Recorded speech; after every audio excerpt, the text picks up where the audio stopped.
मशरिक news के नाजरीन आदाब। दिन भर की अहम खबरें।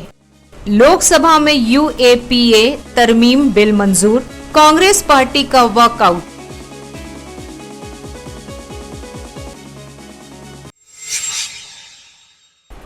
मॉब लिंचिंग के खिलाफ 49 शख्सियत ने वजीर आजम को खत लिखा। जबरदस्ती जय श्री राम के नारे लगवाने पर तशवीश का इजहार किया। मरकजी हुकूमत का बयान, मुल्क में फिरका वाराना तशद्दुद में कमी आई। खबरें तफसील से। लोकसभा में यूएपीए यानी अनलॉफुल एक्टिविटी प्रिवेंशन तरमीम बिल पास हो गया। इस बिल के हक में 287 और मुखालफत में 8 वोट पड़े, जबकि कांग्रेस पार्टी ने वॉकआउट किया। बहस पर चर्चा का जवाब देते हुए वजीर दाखिला अमित शाह ने दहशतगर्दी के खिलाफ कानून बनाने की बात पर जोर दिया। उन्होंने कहा यह बिल कांग्रेस के दौर में ही लाया गया था।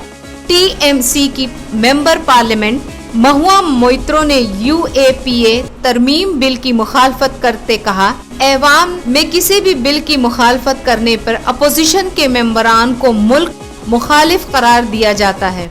उन्होंने बिल को वापसी लेने का मुतालबा करते हुए बिल को खतरनाक, अवाम मुखालिफ और आइन मुखालिफ करार दिया। इस बिल की मुखालफत ऑल इंडिया मजलिस इत्तेहाद मुस्लिमीन के सदर असुद्दीन ओवैसी ने जबरदस्त मुखालफत किया है।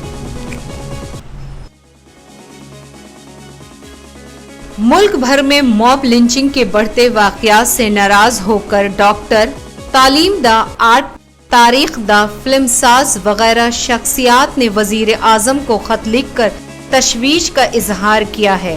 फिल्मकार श्याम बेनेगल, तारीख दा रामचंद्र गुहा, फिल्म साज मणिरत्नम, अनुराग कश्यप, अर्पणा सेन, आशीष नंदी समेत 49 शख्सियत ने 23 जुलाई को खत लिखकर जबरदस्ती जय श्री राम के नारे लगवाने पर तशवीश का इजहार किया है।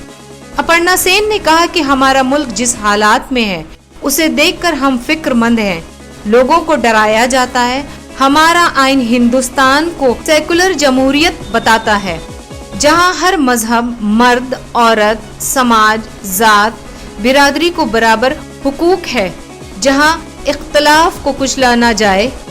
खत में मुतालबा किया गया है कि मुसलमानों, दलितों और अक़लियतों की मॉब लिंचिंग को रोका जाए।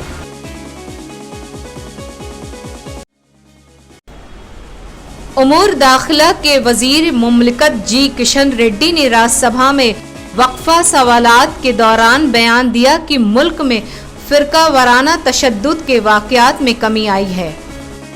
मुल्क में कहीं भी कर्फ्यू नाफिज नहीं करना पड़ा है। आदाद शुमार के मुताबिक 2013 में मुल्क में फिरका वाराना तशद्दुद में 823 वाकयात हुए थे, जबकि 2018 में ये तादाद 708 रह गई। आज बस इतना ही। मशरिक न्यूज के नाजरीन, शब बखैर।